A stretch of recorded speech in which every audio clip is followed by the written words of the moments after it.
بسم اللہ الرحمن الرحیم۔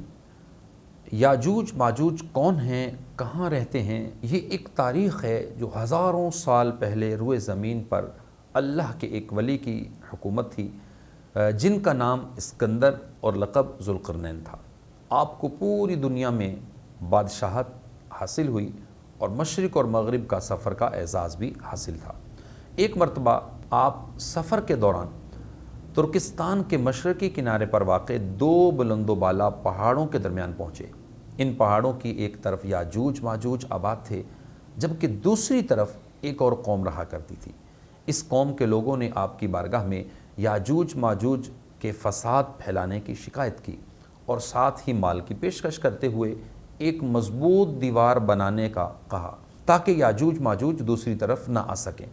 یاجوج ماجوج یہ انسان اور کافر ہیں، یہ جس جاندار کے پاس سے گزرتے اسے کھا جاتے، یہ موسم بہار میں اپنے غاروں سے نکل آتے، سبزہ کھا جاتے، خشک چیزیں اٹھا کر کھا جاتے، ان کے پنجے اور دانت درندوں جیسے، ان کے بال اتنے لمبے کہ جسم پر چھا جاتے تھے۔ حضرت ذوالقرنین نے قوم کی مالی پیشکش قبول نہ کی، بلکہ فریاد رسی کرتے ہوئے فرمایا، مجھے تمہارے مال کی حاجت نہیں، بس جسمانی قوت کے ساتھ میرا ساتھ دو۔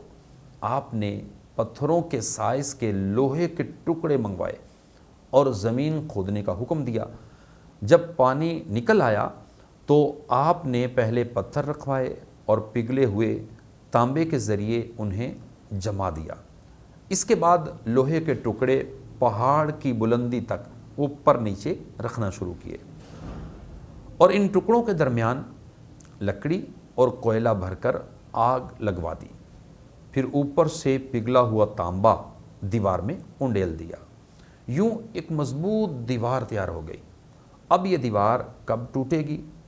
حدیث شریف کے اندر ہے، بے شک یاجوج ماجوج روزانہ دیوار توڑنے کے لیے آتے ہیں، کوشش کرتے ہیں، توڑتے رہتے ہیں۔ جب وہ مکمل ٹوٹنے کے قریب ہوتی ہے تو انہیں سورج کی شعاعیں نظر آتی ہیں۔ اتنے میں ان کا بڑا کہتا ہے، چلو باقی کل توڑیں گے۔ تو اگلے دن اللہ اس دیوار کو پہلے سے بھی مضبوط بنا دیتا ہے۔ جب ان کی قید کی مدت ختم ہو جائے گی اور اللہ انہیں لوگوں کے سامنے ظاہر فرمانا چاہے گا تو اس دن جب وہ سورج کی شعاعیں دیکھیں گے تو ان کا بڑا ان سے کہے گا کہ چلو انشاءاللہ عز و جل باقی کل توڑیں گے۔ جب وہ اگلے دن آئیں گے تو انشاءاللہ کہنے کی برکت سے دیوار اتنی ہی ہوگی جتنی چھوڑ کر گئے تھے۔ یوں وہ بقیہ دیوار توڑ کر باہر آ جائیں گے۔ دیوار توڑنے کے بعد یہ زمین میں خوب قتل و غارت کریں گے۔ یہ سب قیامت کے قریب ہوگا۔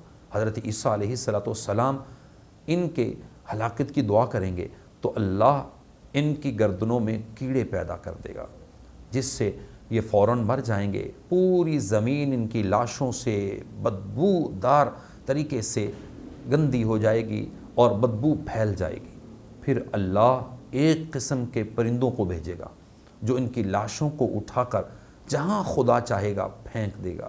یوں یاجوج ماجوج کا خاتمہ ہو جائے گا۔